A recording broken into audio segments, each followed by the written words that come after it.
Shalom, peuple de Dieu, shalom. Nous allons bénir le Seigneur ce soir, dire merci à Dieu pour la grâce qu'il nous fait de pouvoir nous rencontrer encore cet après-midi. Alors Seigneur, nous te bénissons ce soir, nous te rendons la gloire, Jésus.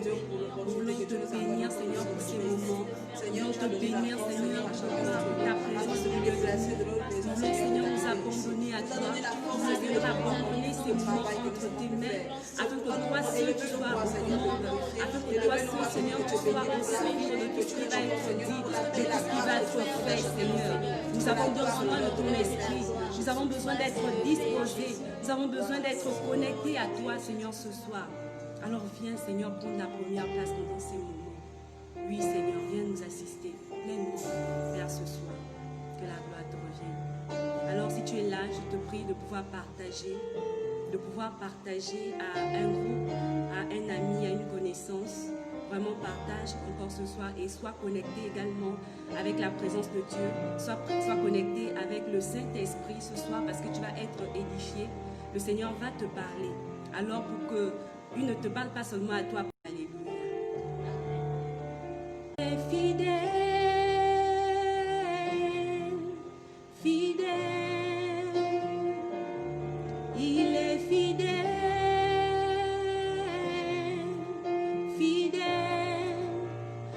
Jésus est fidèle, fidèle, mon Jésus est fidèle, mon Jésus est fidèle, fidèle, fidèle, il est fidèle, fidèle, fidèle, Jésus est fidèle, fidèle, il est fidèle.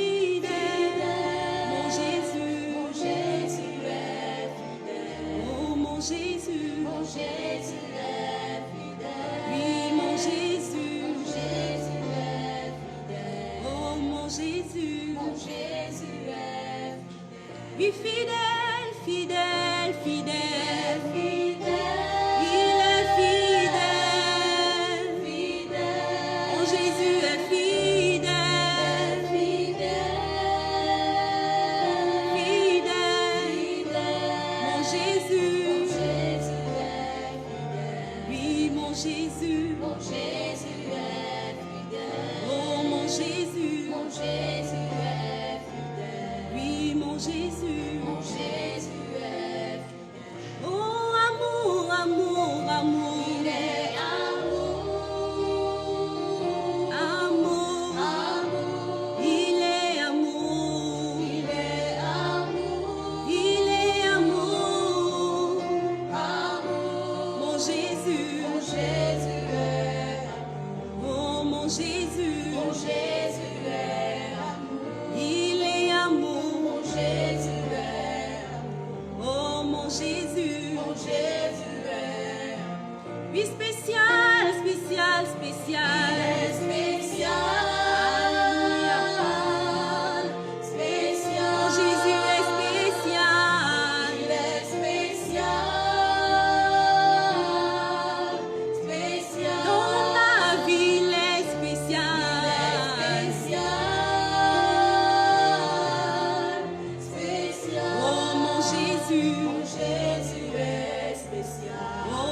Jésus, mon Jésus est spécial. Oh mon Jésus, est spécial. Oh mon Jésus, est spécial. Oui, mon Jésus, est spécial. Oh mon Jésus, est spécial. Oui, mon Jésus, est spécial. Oh mon Jésus, est spécial. Il peut te délivrer, Jésus. Mon Jésus est spécial.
son sang a coulé à la croix, afin que toi et moi soyons justifiés, afin que nos péchés soient effacés, afin que nous soyons pardonnés. La Bible déclare qu'il a payé le prix pour que toi et moi soyons sauvés.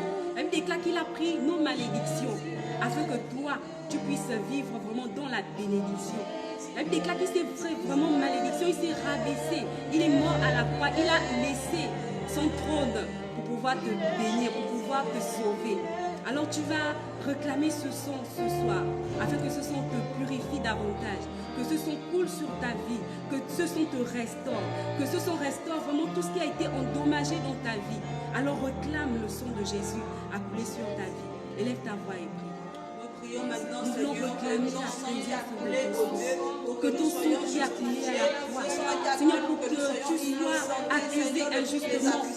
Seigneur, je prie afin que tu laisses couler ton sang sur ma vie, que tu laisses couler, Seigneur, de gloire, ton sang sur ma vie, que tu laisses couler ce sang de ma soeur qui me regarde. Seigneur, que ton sang coule afin de restaurer, oh Dieu, Seigneur, tout ce qui a été endommagé, afin de restaurer tout ce qui a été détruit. Oui, Seigneur, que ton sang coule, que ton sang, Seigneur, lave, que ton sang purifie, que ton sang restaure, Seigneur. Que ton sang restaure, Seigneur. Que ton sang restaure, Seigneur. Que ton sang restaure, Seigneur. Que ton sang restaure, Seigneur. Que ton sang restaure. Son sang a coulé, coulé, ruisselé sur la croix. Son sang a coulé, coulé pour nos péchés. Son sang a coulé, son sang a coulé.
rapport à ce que Dieu a à te dire ce soir.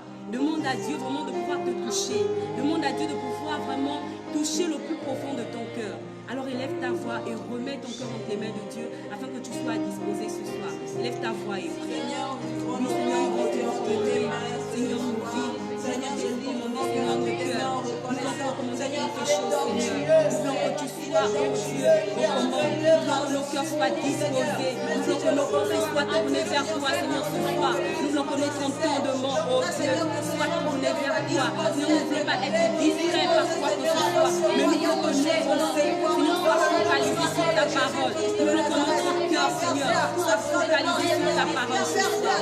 Oui, Seigneur, viens disposer quelque chose. Viens disposer quelque chose. Viens disposer quelque chose, Seigneur. Nous avons besoin de toi, Seigneur. Viens prendre les règnes. Viens prendre les règnes. Viens prendre les règnes et les commandes. Viens disposer quelque chose. Seigneur, dispose le cœur de mon frère qui me regarde. Dispose le cœur de ma soeur qui te regarde, Seigneur. Dispose, oh Dieu. Dispose de quelque chose. Je t'en supplie, Seigneur. Que nos pensées soient captivées, Seigneur, par ta parole ce soir. Au nom puissant de Jésus. Au nom puissant de Jésus. Seigneur, voici nos cœurs. Voici nos cœurs. Voici nos cœurs. Sans toi, ils sont rien. Seigneur, voici nos cœurs. Voici nos cœurs. Voici nos cœurs. Sans toi, ils sont rien. Seigneur, voici nos vies. Voici nos vies. Voici nos vies. Sans toi, ils sont rien. Seigneur, voici nos vies. Voici nos vies. Voici nos vies. Disons, voici nos vies. Disons au Seigneur, voici nos vies. Nous ne sommes rien sans toi. Voici nos vies. Voici nos vies. Sans toi, elles sont rien. Jésus, sans toi, elles sont rien. Sans toi, elles ne sont rien. Oui, Yahweh, sans toi, elles sont rien. Disons-le. Sans toi, elles ne sont rien. Et Adonai, sans toi, C'est de toi dont nous avons besoin, Seigneur. Viens et parle à nos cœurs. Ouvre notre conscience, notre entendement, Seigneur. Nous voulons saisir, nous voulons comprendre, afin de te servir de la bonne manière, de la meilleure manière. Celle dont, Seigneur, tu as prévu. Nous avons besoin de toi. Saint-Esprit, viens et parle. Ouvre notre entendement, parle à nos cœurs. Ne permets pas que notre cœur s'endurcisse contre ta crainte, contre les priorités que tu as demandé à ton peuple, Seigneur, de suivre, de mettre en pratique. Nous te bénissons parce que nous sommes convaincus d'une chose, c'est que tu vas encore parler à chacun de nos cœurs. Béni sois-tu au nom de Jésus. Et tout le monde dit Amen. Alléluia. Vaincre les portes du séjour des morts. Dit cela à la suite de la révélation que l'apôtre Pierre avait reçue. Il a dit: tu es le Christ, le Fils du Dieu. C'est à la suite. C'est comme si Jésus attendait que l'un d'entre eux révèle ce qu'il était, révèle ce qu'il était venu faire, que l'un d'entre eux capte du cœur de Dieu ce qui avait été révélé de génération en génération à chaque prophète. Ils avaient reçu chacun une portion du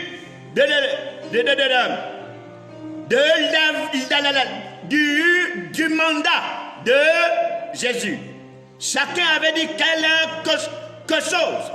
Ils ont tous prophétisé. Mais là, Pierre dit, tu es le Christ, le Fils du Dieu vivant. C'est là que Jésus-Christ dit, tu es heureux, Simon, fils de Jonas, car ce ne sont pas la chair et le sang qui te l'ont révélé. Trop de choses leur avaient été révélées sous l'influence de la chair et du sang. Parce que ici Pierre n'avait rien fait, il n'avait pas jeûné, il n'avait pas prié pour que Dieu lui donne la révélation de qui était Jésus-Christ. Mais cette révélation-là lui avait été accordée parce qu'il était rentré dans une dimension de la présence de Dieu. Quand tu pries, entre dans ta chambre et ferme ta porte et prie ton Père qui est là dans le lieu secret. Pierre avait reçu un secret, un mystère, parce que Christ est le plus grand mystère que Dieu a révélé à l'humanité. Il a reçu cela. Et il m'a dit, tu es heureux, fils de Jonas, car ce ne sont pas la chair et le sang qui te l'ont révélé, mais c'est mon Père qui est dans les cieux. À partir de là, Jésus dit que les portes du séjour des morts ne prévaudront point contre l'Église qu'il a bâtie sur la révélation que Pierre avait eue. Trop de ministères naissent sans ce genre de révélation. La révélation de Pierre construisait le corps. Elle allait dans le sens de l'unité. Elle allait dans le sens que Dieu voulait. Trop de révélations vont à contre-courant de ce que Dieu veut. Mais ce que Pierre a reçu là n'allait pas dans le sens de combattre la chair et le sang. Les portes du séjour des morts ne prévaudront point, n'auront pas l'eau dessus, sur elles. Aujourd'hui, nous allons parler des portes ecclésiastiques nuisibles.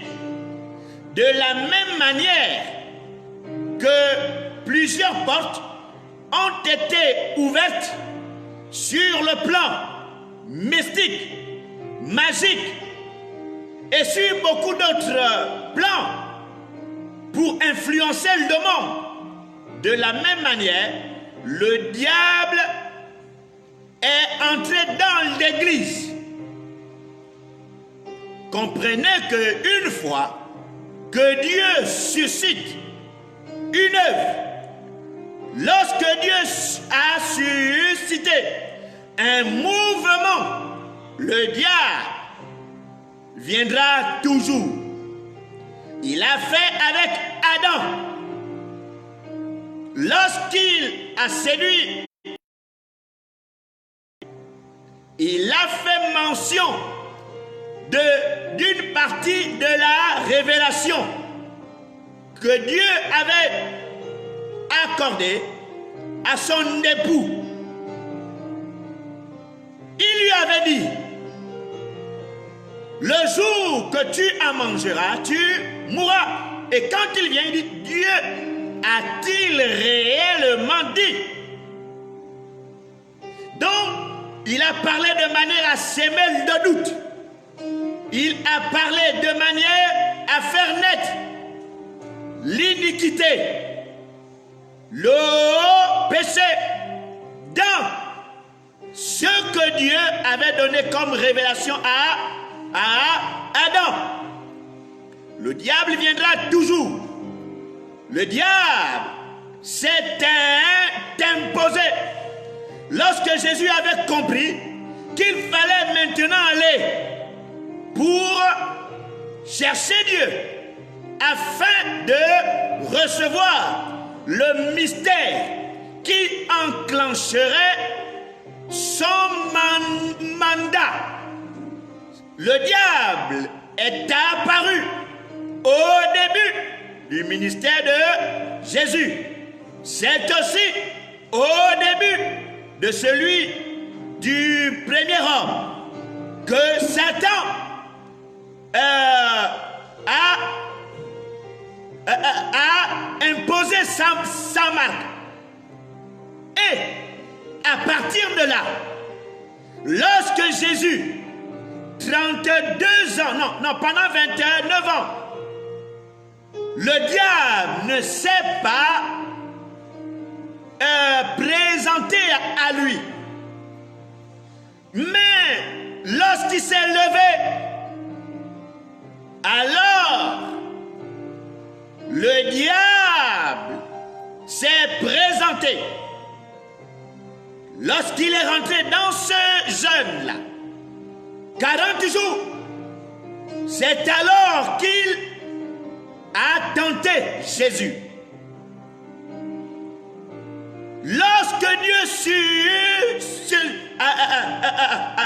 lorsqu'il suscite une œuvre, le diable se lève toujours. Qu'on s'en rende compte ou pas, le diable s'élève.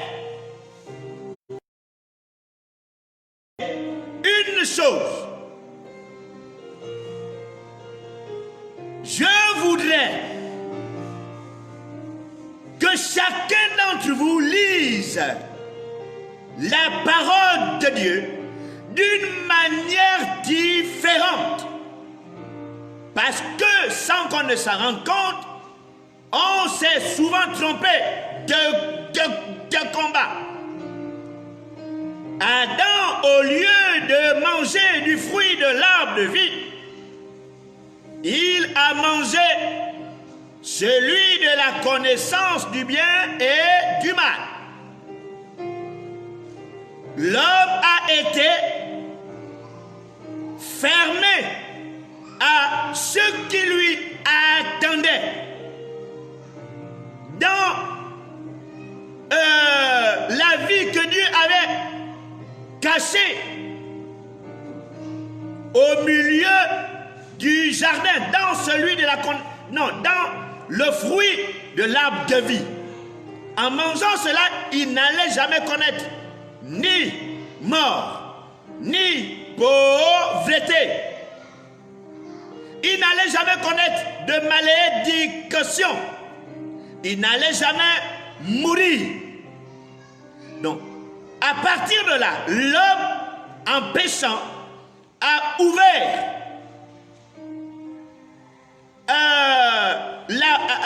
la voie de la mort, donc du séjour des morts.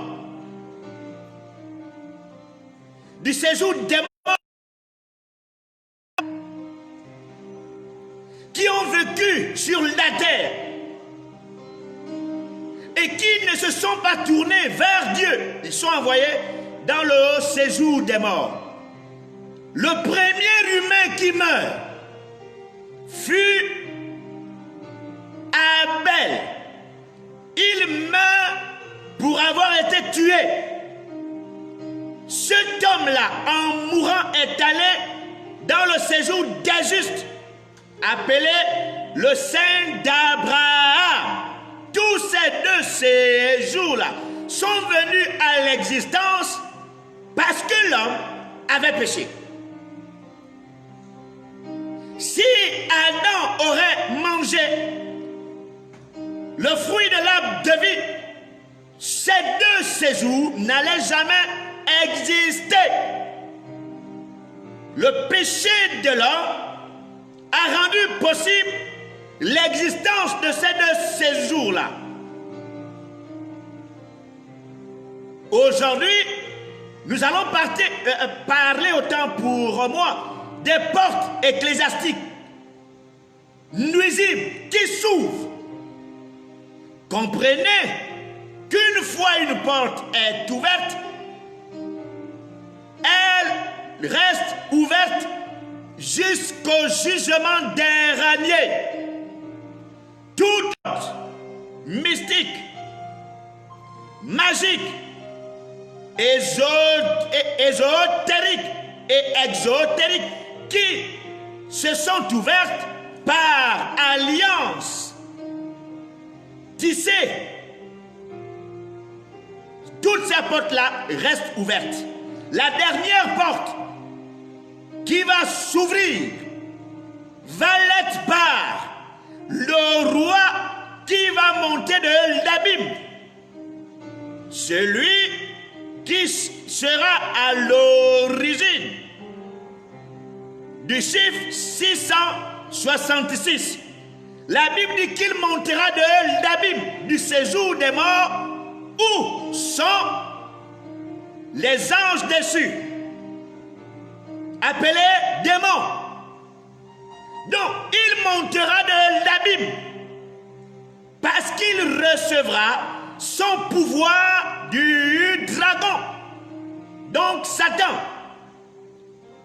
Et à partir de là, le monde ne sera plus jamais comme avant. Cela arrivera après l'enlèvement de l'Église. Donc le Saint-Esprit ne sera plus là. Il ne sera plus sur la terre.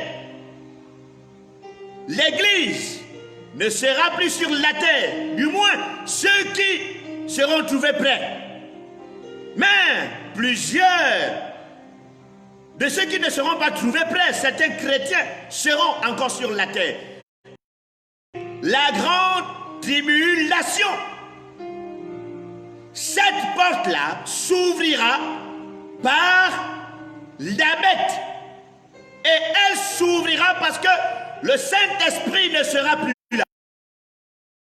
L'Église doit comprendre que lorsqu'elle s'affaiblit, le Saint-Esprit n'agissant plus dans sa dimension voulue de Dieu, parce que l'Église s'est affaiblie, alors il y a des portes qui s'ouvrent. Il y a des alliances. Souvenez-vous qu'il est écrit: si mon peuple, ceux qui est évoqué mon nom, s'humilie, prie et cesse ma face, et si se détourne de ses mauvaises voies, je l'exaucerai des cieux, je lui pardonnerai son péché et je guérirai son pays. Donc, quand l'Église ses lettres de noblesse, Dieu vient pour guérir une nation. La guérison d'une nation vient par des lois qui font la promotion de la justice. Heureux ceux qui sont persécutés pour la justice, car ils seront appelés fils de Dieu. C'est ainsi que Dieu guérit une nation. Mais tout passe par le peuple de Dieu. Mais il arrive que plusieurs parmi les hommes influents posent des actes qui font la promotion. Comprenez que les portes ecclésiastiques nuisibles s'ouvrent à partir de l'alliance. Que plusieurs hommes influents sur le plan ecclésiastique tissent sur la base de l'iniquité. Je vous ai déjà dit, le péché diffère de l'iniquité. Le terme péché signifie ou a pour définition manquer ou rater le but. Cela fait penser à quelqu'un qui prend une lance et qui vise un point précis, un but. Il doit atteindre l'objectif. Mais lorsque c'est conscient qu'il a manqué le but visé, quand un péché est commis, le chrétien se sent malade. Il ressent en lui qu'il a désobéi. C'est pour cette raison que le fils prodigue était revenu à la maison. Parce qu'il savait.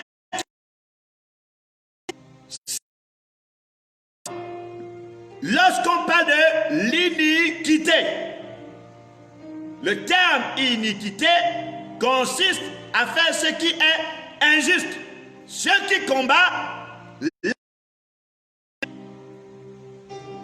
l'iniquité. Ne peut pas se commettre et influencer, au point d'influencer un peuple, une nation, lorsqu'il est entretenu par un simple fidèle. C'est lorsqu'il est entretenu par un leader que cela devient une iniquité. Non, je voudrais dire que cela influence. Parce que le peuple voit en lui un modèle.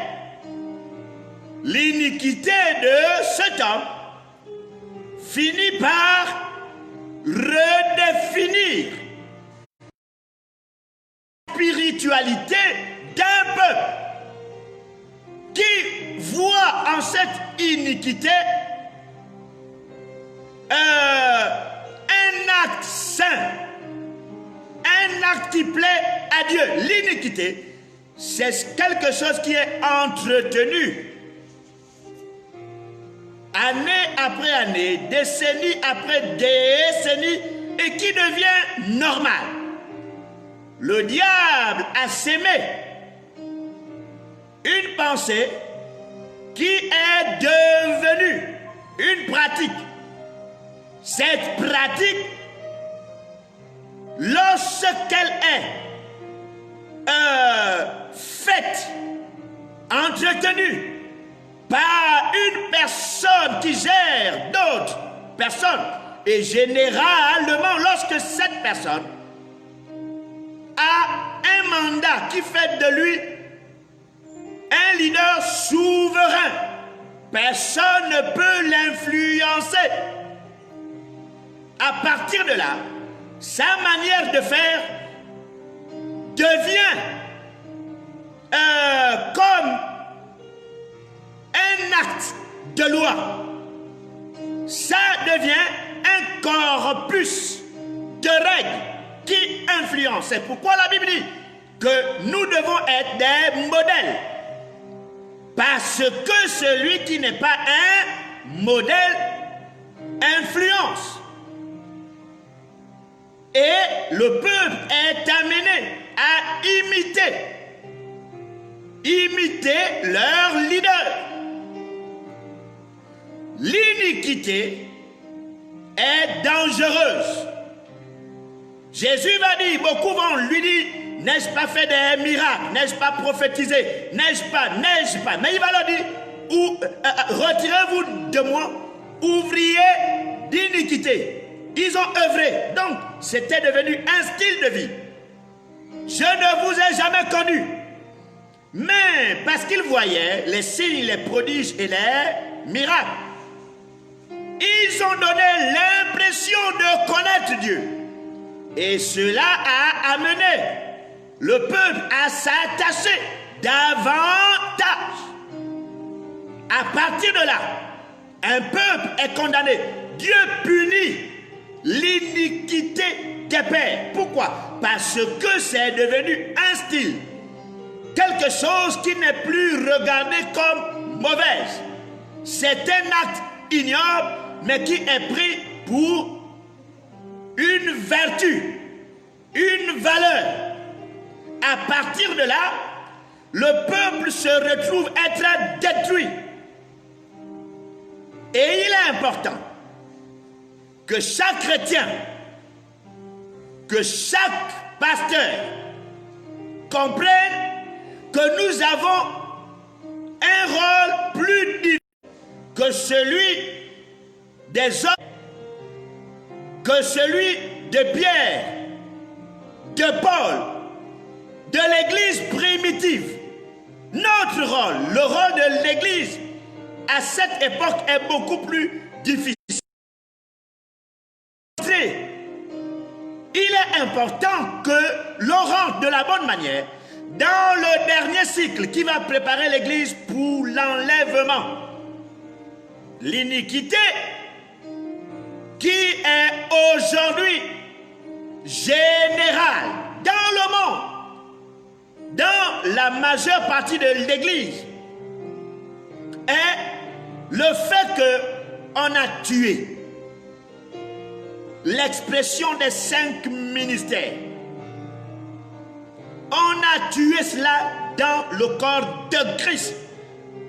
Il suffit de voir dans les grands mouvements, dans les ministères, dit méga church, grande église.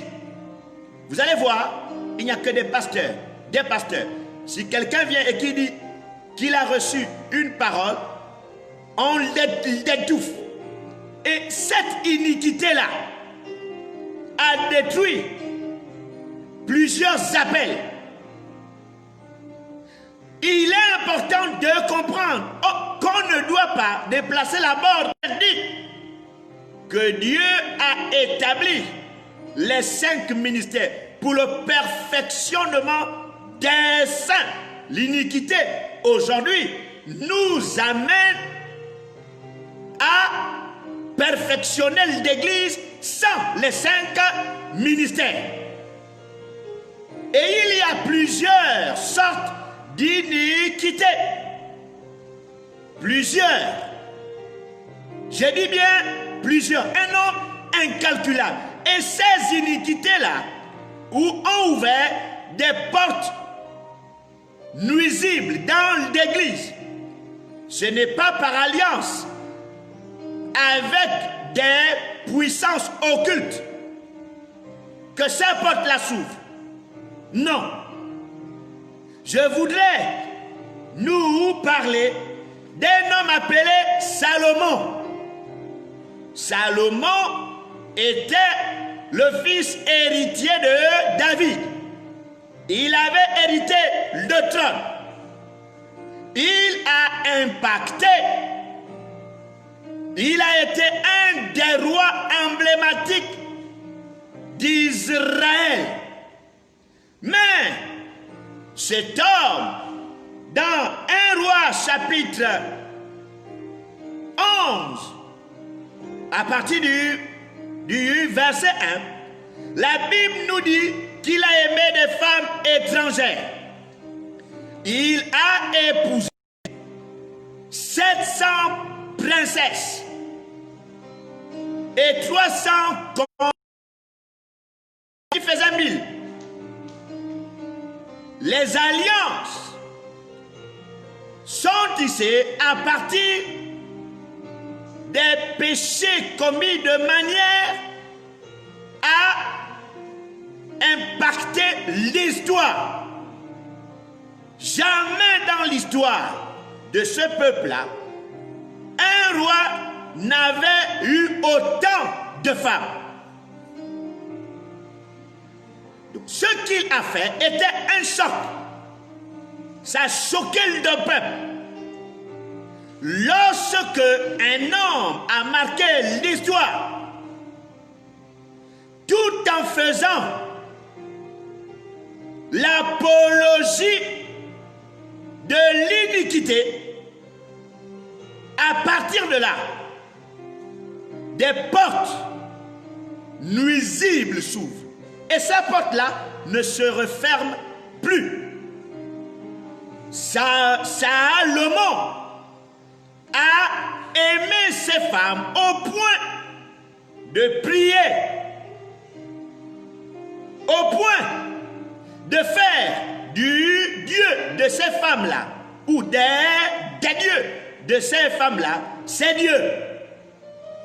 Et il a amené le peuple, il a influencé le peuple, il a bâti des hôtels à chacun de ces dieux-là. Nous allons lire dans 1 Roi chapitre 11. Lisons cela afin que la compréhension prenne corps. 1 Roi.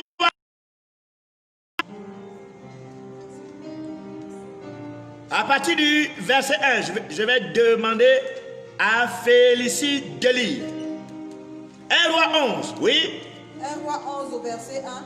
Le roi Salomon aima beaucoup de femmes étrangères, outre la fille de Pharaon, des Moabites, des Ammonites, des Édomites, des Sidoniennes, des Essiennes, appartenant aux nations dont l'Éternel avait dit aux enfants d'Israël, vous n'irez point chez elles, et elles ne viendront point chez vous. Elles tourneraient certainement vos cœurs du côté de leur Dieu. Ce fut à ces nations que s'attacha Salomon, entraîné par l'amour. Verset 5. Verset 5. Salomon alla après à Astarté, divinité des Sidoniennes, et après Milcom, l'abomination des Ammonites. Verset 6. Et Salomon fit ce qui est mal aux yeux de l'Éternel, et il ne suivit point pleinement l'Éternel comme David son père. Ok. Ce qui est dangereux dans toutes ces choses-là, c'est que il a amené le peuple à faire des sacrifices sur les autels qu'il avait bâtis. Mais Salomon ne se rendait plus compte qu'il faisait mal. Salomon était arrivé à la dimension où cet homme-là ne confessait plus ce péché parce que c'était devenu normal. Étant devenu normal, Salomon a trouvé bon d'amener tout le peuple. Imaginez-vous ce qui s'est passé. Transposons-nous un temps soit peu à leur époque. Regardez ce que cela a fait. Mais le plus terrible, c'est que quand Salomon meurt, il y a eu la première division. Il y a eu la division du royaume. fois cette division arrivait, la vie a changé. Judas s'étant retrouvé seul, pensait avoir le monopole parce qu'ils avaient le temple de Jérusalem. Alors, ceux qui étaient partis avec Jéroboam, qui avait condamné tout ce que Salomon faisait, s'est retrouvé plus tard à bâtir d'autres hôtels. Et pourtant, c'est quelqu'un qui était contre ce que son roi faisait. Mais il allait reproduire cela, se levant contre un prophète qui était venu de Juda. Ce prophète-là, arrivé dans le royaume, est mort par un autre prophète. Voici deux prophètes issus de ces deux royaumes qui tous avaient le même Dieu. Un prophète a été trompé par le vieux prophète et pourtant il avait été envoyé. Comment est-ce possible? Dieu s'est révélé à lui.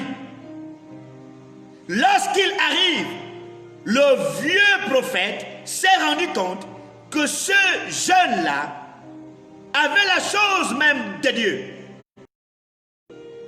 Mais il s'est donné pour appel d'aller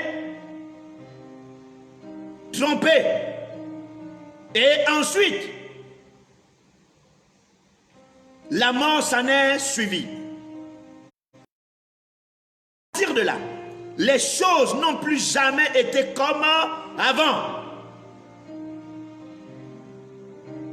Et c'est ce qui se passe dans chaque nation. Vieux prophète,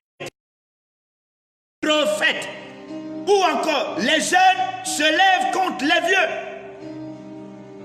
Qu'est-ce qui se passe? Quel est celui qui va œuvrer de manière à corriger cela? Personne, parce qu'une fois une porte s'est ouverte, elle ne se referme plus. Là ne s'est pas arrêté là. Plus tard, d'autres rois furent suscités. Tant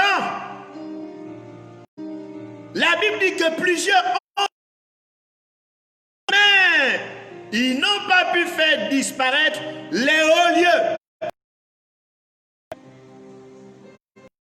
Le roi Josaphat étant venu à l'existence,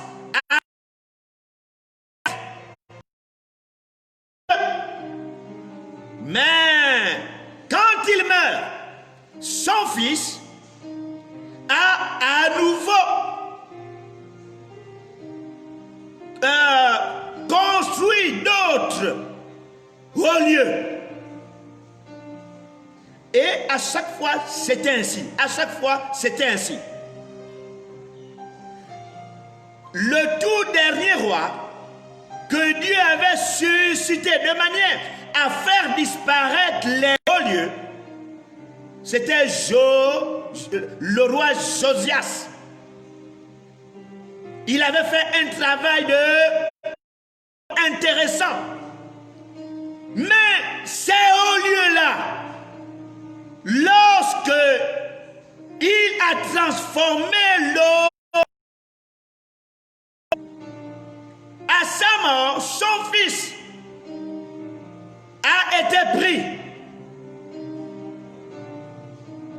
Il a été amené en captivité. captivité. La captivité a commencé.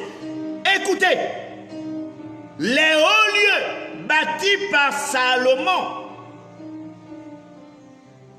ont continué. Vous devez comprendre que quand une porte s'ouvre, elle amène à l'existence une nouvelle conception. Écoutez, Dieu crée le monde. Il met Adam. Adam pêche. Ensuite, Caïn et Abel. Chacun fait une offrande. La Bible dit que Dieu avait approuvé l'offrande faite par Abel. Mais Caïn, en faisant son offrande, la Bible dit qu'il ne fut pas favorable aux yeux de Dieu. La jalousie commence. Mais ce qui me dérange dans cette histoire, c'est que Dieu, approuvant l'offrande d'Abel, ne l'a pas protégé contre les affaires de son frère. Il l'a tué. Et Dieu met sur Caïn un signe afin qu'il ne meure pas. Ça dérange. Caïn a ouvert le premier meurtre. Il a envoyé le premier homme dans le séjour des morts. Abel est le premier humain à quitter la terre.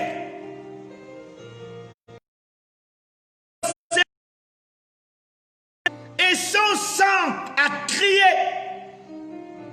Le sang d'Abel poussait un cri pour la première fois. Donc cet homme voulait continuer à vivre. Mais son sang criait vengeance. Et à cause de ce cri, Dieu protège le meurtrier. Comment est-ce possible? Il le protège au point de mettre sur lui un signe. Si quelqu'un tue Caïn, Caïn sera vengé 7 fois. Caïn sera vengé 7 fois. Caïn, en tuant, Dieu l'a protégé jusqu'à ce qu'il meure d'une mort naturelle. Vous devez comprendre que Caïn avait ouvert une porte. Ce crime, vous du sang, parce qu'il imite Dieu. Cette alliance a ouvert une porte dans l'humanité. Une porte du séjour des morts. Imaginez-vous, Satan était heureux. Satan était aux anges. Parce que son plan connaissait de l'émergence. Son plan innovait. À partir de là, de cet homme est née une descendance. Et un autre homme, appelé Lémec, de la descendance de Caïn, est venu à l'existence. Vers une autre porte. Et le premier polygame. Et il y a une question qui chagrine plusieurs. Jusqu'à ce jour, on ne comprend pas d'où venait la femme de Caïn. plusieurs hommes de Dieu ont souvent parfois dit que c'est une des filles qu'Adam avait faites avec Ève. Mais non, ça demeure un mystère. Mais je voudrais vous soumettre à une de mes réflexions à ce sujet. Je pense que la femme fait partie des anges dessus qui ont épousé les filles des hommes. Parce qu'elle a été suscitée après que Dieu ait mis cette marque sur lui. Après le crime, après avoir tué son frère, c'est là qu'il trouve cette femme. Mais la Bible n'a pas dit qu'Adam a fait une fille juste après. On nous dit même que quand Caïn a tué son frère, il s'est éloigné. Ce fut la première division de la famille. Il s'est éloigné. Et c'est là-bas qu'il est allé trouver une femme. Cette femme-là s'est mariée avec lui. C'est d'elle que descendent les mecs. Les mecs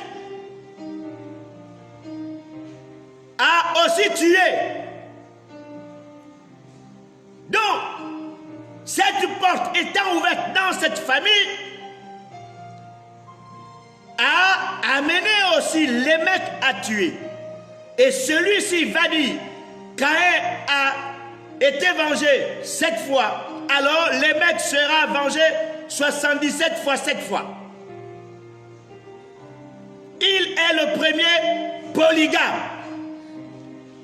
Cela signifie qu'il a choqué parce que c'était la première fois. Comme Caïn avait choqué, il est le premier meurtrier. C'était la première fois. Les chocs qui déstabilisent l'humanité sont des portes qui s'ouvrent. Et dans l'église, lorsque quelque chose se commet au point de choquer le corps de Christ, ce sont des portes qui s'ouvrent. L'homosexualité ayant été légiférée, la dépénalisation, c'est une porte qui dans notre nation va faire rentrer des femmes. Les homosexuels à travers le monde pourront désormais venir faire ce qu'ils le veulent. Comprenez que le plus choquant dans tout ça, c'est quand l'Église a ouvert des portes. Lorsqu'un homme a marqué l'histoire de l'Église et qu'il ait entretenu un style de vie de l'iniquité, des portes s'ouvrent dans l'Église pour l'affaiblir davantage. Et c'est quand elle est faite que les portes du séjour sur elle, elles ne domineront pas aussi longtemps que l'Église sera forte. Et la seule façon pour l'Église d'être forte, c'est de vaincre l'iniquité. À celui qui vaincra, est-il écrit, je donnerai, je ferai. L'Église devient de plus en plus faible parce que nous avons fait l'apologie. L'iniquité devient normale. Et Balaam était un l'histoire et ce qu'il a fait, la cupidité de cet homme-là a amené à l'existence de fausses doctrines qui demeurent. Balaam est mort, mais ces fausses doctrines ont influencé jusqu'à ce que l'Église ait été bâtie. L'Église est venue à l'existence par Jésus. Jésus est mort. Il est ressuscité. La doctrine de Balaam continuait. Elle a continué. On va lire dans Apocalypse, chapitre 2, verset 12 jusqu'au verset 17. La doctrine de Balaam a continué de génération en génération, de siècle en siècle. Cette porte-là, Balaam ne l'a pas ouverte en faisant alliance avec le monde occulte. Non. Balaam a ouvert cette porte en combattant le peuple élu en association avec le monde politique. Lorsque les hommes de Dieu s'allient avec les hommes politiques, des doctrines viennent à l'existence. Ceux qui soutiennent ces hommes-là, ceux qui prient dans de telles églises, les soutiendront toujours. Ils seront toujours là. Ils vont véhiculer la doctrine de Balaam de génération en génération. Et c'est ce qui est difficile. La doctrine de Balaam a influencé l'église primitive. Lisons. Apocalypse 2, verset 12. Oui. Écrit à l'ange de l'église de Pergame. Écrit à l'ange de l'église de Pergame. Écoutez. Voici ce que dit celui qui a l'épée aiguë à deux tranchants. Je sais où tu demeures. Je sais que là est le trône de Satan. Il dit, je sais que là est le trône de Satan. Continue. Tu retiens mon nom et tu n'as pas renié ma foi. Tu retiens mon nom et tu n'as pas renié. Mais là est le trône de Satan. Continue. Même au jour d'Antipas, mon témoin fidèle qui a été mis à mort chez vous, là où Satan a sa demeure. Écoutez, il y a eu un témoin fidèle qui a été mis à mort. Il dit chez vous, là où Satan a sa demeure. Oui. Mais j'ai quelque chose contre toi, c'est que tu as là des gens attachés à la doctrine de Balaam. Tu as là des gens attachés où? Dans l'église. Des gens attachés à la doctrine de Balaam. Écoutez, la doctrine de Balaam repose sur l'iniquité. Balaam n'était pas un débauché sexuel.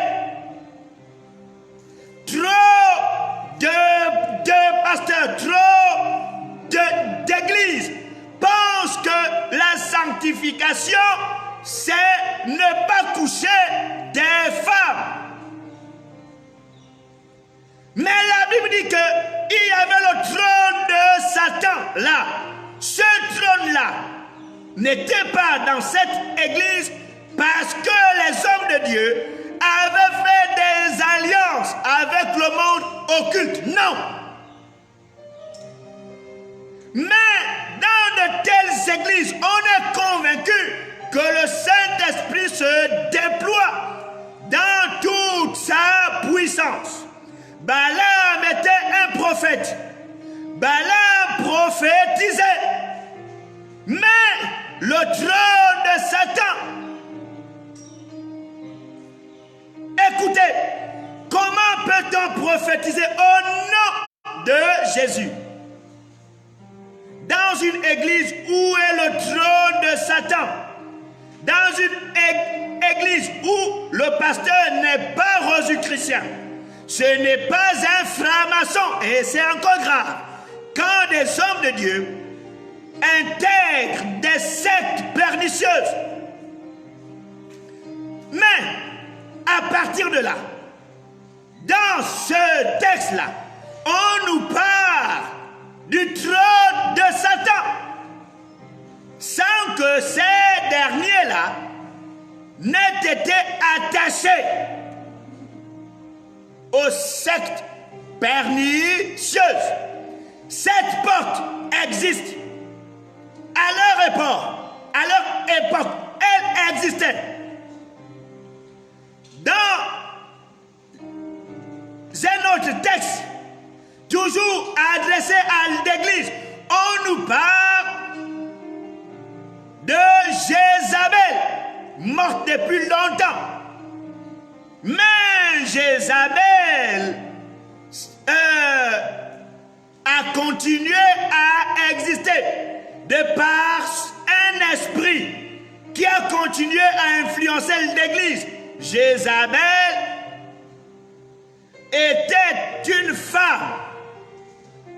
Elle était mariée à un roi appelé Akab.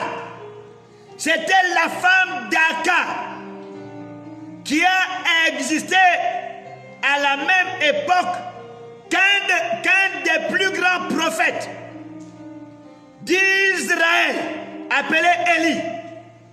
Élie a fait descendre le feu. Le feu n'a pas fermé cette porte-là. Toutes les portes ecclésiastiques ouvertes dans une nation, toutes les portes nuisibles vont toujours exister. Les hauts lieux ont continué à exister. Salomon mort depuis longtemps. La doctrine de Balaam a continué à exister. Balaam mort depuis longtemps. L'influence de Jézabel a continué de génération en génération jusqu'à notre époque. Nous savons tous, quand on parle de l'esprit de Jézabel dans nos églises, mais pour vaincre toutes ces portes, l'iniquité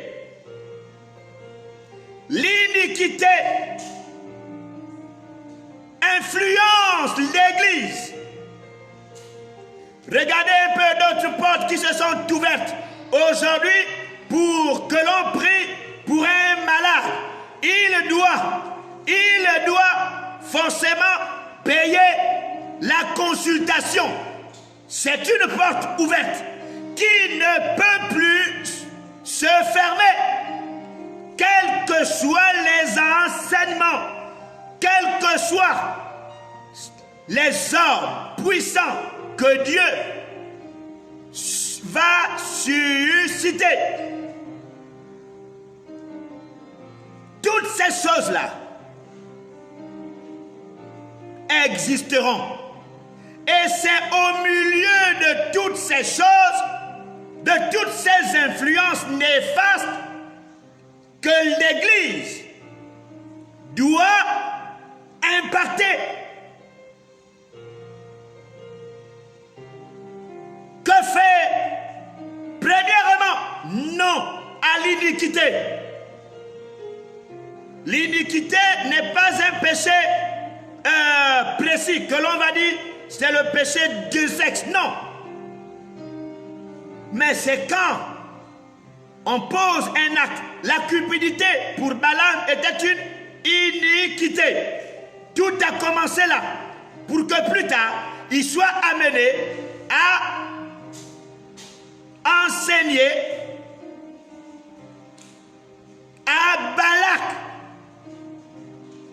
de faire pécher. On va lire la suite. De faire pécher le peuple de Dieu afin que Dieu les frappe. Il a su que oui, en tout cas, pour que ce peuple-là soit frappé, il faut qu'il pêche.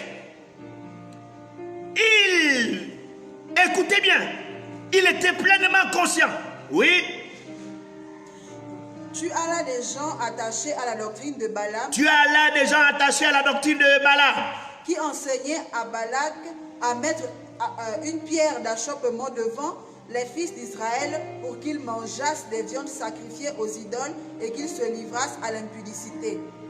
Voyez-vous, ils se sont livrés à l'impudicité avec les filles de Moab parce que Balaam avait enseigné simplement parce que cet homme-là voulait les moyens, des biens.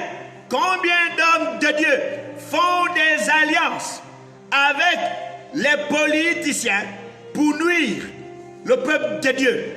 Simplement parce que ils sont cupides, ils veulent s'enrichir, ils sont cupides, ils veulent s'enrichir. Combien? Que fait? L'Église est en danger. Et c'est là que la jeune génération doit faire attention.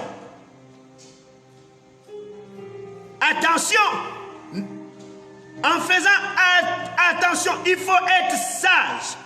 Le sage monte dans la vie des héros et il abat la force qui leur donnait de l'assurance. En disant qu'il monte dans la vie des héros, cela voudrait dire que le sage peut faire la promotion de l'unité. Parce que l'unité de l'Église est une bonne chose, mais avec un but, avec une manière de faire. Si cet homme appelé Abel est mort, alors que Dieu avait approuvé son offrande, c'est tout simplement parce qu'il n'avait pas été prudent. Soyez prudents comme des serpents et simples comme des colombes, est-il écrit. Parce qu'il y a un temps où Dieu ne nous parlera pas en entendant sa voix, mais il va nous parler au moyen de sa parole. Parce que la parole de Dieu nous parle lorsque l'on est en danger.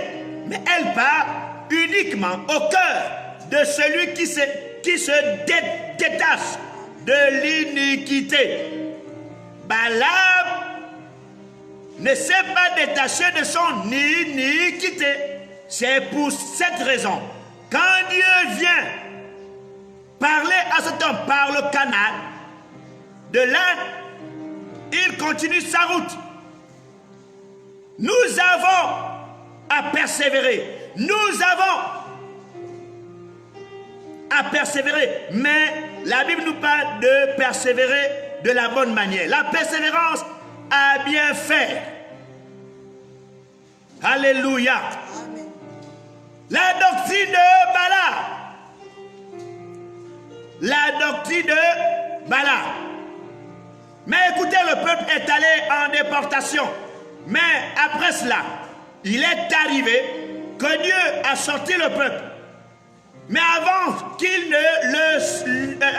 avant la fin de sa captivité, il y a eu un autre peuple venant de plusieurs nations appelés les Samaritains. Ils n'étaient pas de pure race juive. Ils se sont établis parce que Nebuchadnezzar les avait amenés il les avait amenés à Juda et tout cela, en Israël. À partir de là, des alliances contre nature ont été établies en supprimant une bonne partie des textes, et ils ont gardé les 5 premiers livres, le Pentateuque. Ils ont écrit leur livre appelé le Pentateuque samaritain. Le Pentateuque samaritain. Ceux-là était un peuple antagoniste au peuple juif. Quand le peuple revient de sa captivité, c'était une haine entre eux. Et d'autres portes furent ouvertes par les Juifs en créant des groupes religieux. Les pharisiens croyaient aux anges, ils croyaient aux miracles, mais ils avaient plusieurs problèmes. Il y a eu un autre groupe appelé les Sadducéens. Voici notre porte. Une autre porte s'est ouverte. Toutes ces portes-là, s'ouvrant, a suscité en Israël un syncrétisme doctrinal qui a tracé un chemin que les Juifs ont suivi pour crucifier Christ plus tard. Alléluia. La seule chose qui nous sauvera, ce n'est pas la simple sanctification. Il faut mettre un terme à l'iniquité. L'iniquité. L'iniquité fait ravage en milieu chrétien. L'iniquité s'est établie lorsque l'influence de la chair et le sang régissent le monde ecclésiastique.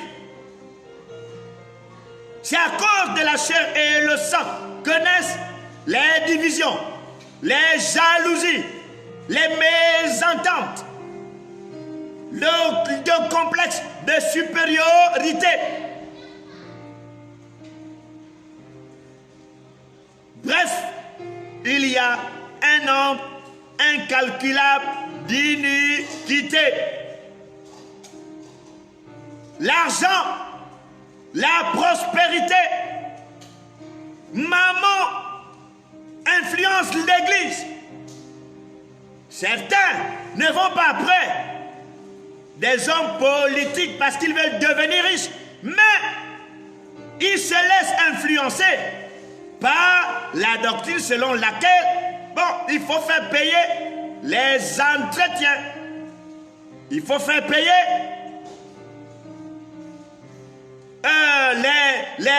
les délivrances. Même pour libérer une parole prophétique, il faut déposer quelque chose.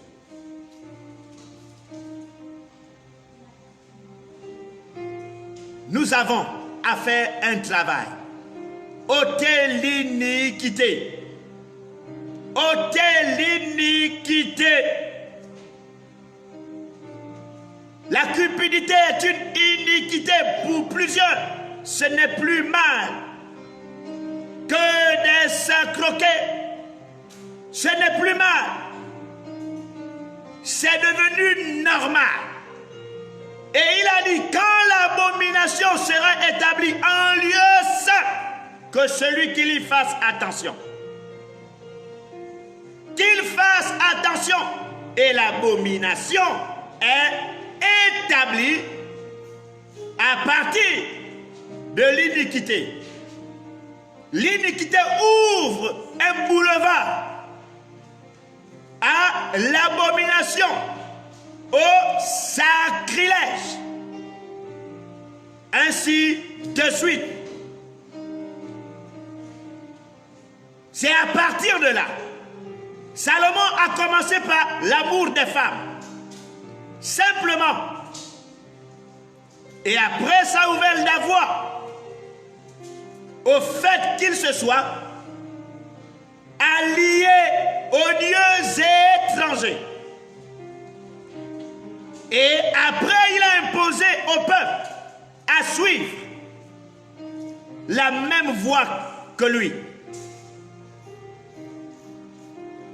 Et pourtant, Dieu s'était révélé à lui deux fois. Deux fois, deux grandes révélations. Personne n'est à l'abri Il faut comprendre que nous devons vaincre le bon combat de la foi en gardant la foi et une bonne conscience, une conscience pure, une foi en vie de l'iniquité sans qu'on ne s'en rende compte. On n'a plus une conscience pure. Notre conscience est impure, sans pour autant sortir les femmes, comme Balaam. Judas n'a pas sorti les femmes, mais il était champion en style de vie unique. Ce qui est injuste, c'était injuste que de livrer Jésus-Christ. L'iniquité est un péché que l'on ne confesse plus parce que c'est devenu normal. C'est la principale chose. L'iniquité a fait en sorte que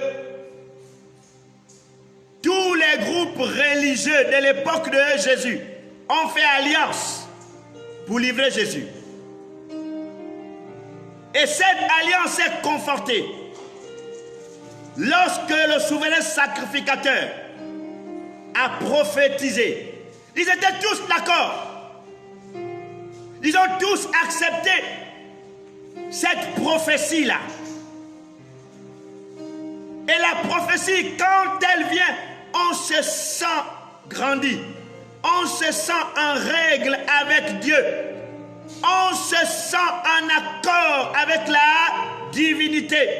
Et le peuple nous fait confiance parce qu'il voit sur nous une lueur d'espoir par le fait qu'il pense que nous sommes en contact avec Dieu. Et c'est ainsi que, sentant toutes ces choses-là, ressentant toutes ces choses, tous ont été convaincus que Jésus était un malfaiteur. Il fallait par conséquent qu'il soit crucifié au nombre des malfaiteurs. Et pour triompher des portes du séjour des morts, Jésus, la Bible dit, il est passé par la croix. Il a dépouillé les dominations et les autorités en triomphant d'elle par la croix, en triomphant d'elle par le style mis en place par les politiques de cette époque, parce que la croix était l'invention du gouvernement romain. Ce n'était pas Dieu qui avait inventé cela. C'est devenu certes le symbole du christianisme. Quand vous combattez l'iniquité des religions, l'iniquité de ceux qui se lèvent contre Dieu, pensant rendre un culte au ciel, ces personnes-là finissent par vous persécuter. Mais cette persécution peut vous mener à bien des combats. Et c'est ça qui permet de triompher. Parce que même quand Jésus a été crucifié, il a dit, Père, pardonne-leur, car ils ne savent pas ce qu'ils font. Que Dieu vous bénisse. Merci Seigneur pour chacun qui m'a entendu et de tous ceux qui vont entendre ce message, de ceux qui vont écouter ce qui a été dit. Je prie Saint-Esprit pour que tu ouvres ta conscience, convainc chacun, amène chacun à te connaître. Seigneur, tu as dit dans ta parole que mon peuple périt faute de connaissance. Seigneur, étends ta main. Amène chacun à être convaincu. Ne permets pas, oh Dieu, que leur cœur se durcisse contre honte, ta crainte, par le style de vie de l'iniquité. Je t'en supplie, étends ta main et je prie pour que cet homme, cette femme, qui ne t'a pas encore donné sa vie, qu'il soit touché par le Saint-Esprit. Convainc-les, selon qu'il est écrit que le Saint-Esprit vous convaincra de péché, de justice et de jugement. Merci Seigneur d'accorder le salut à chacune de ces personnes. Que ton nom soit béni au nom de Jésus. Amen. Amen. Chantons, adorons le Seigneur. Disons, voici ma vie. Voici ma vie, sans toi, Seigneur. Voici ma vie. Ah. Voici ma vie. Voici ma vie. Sans toi,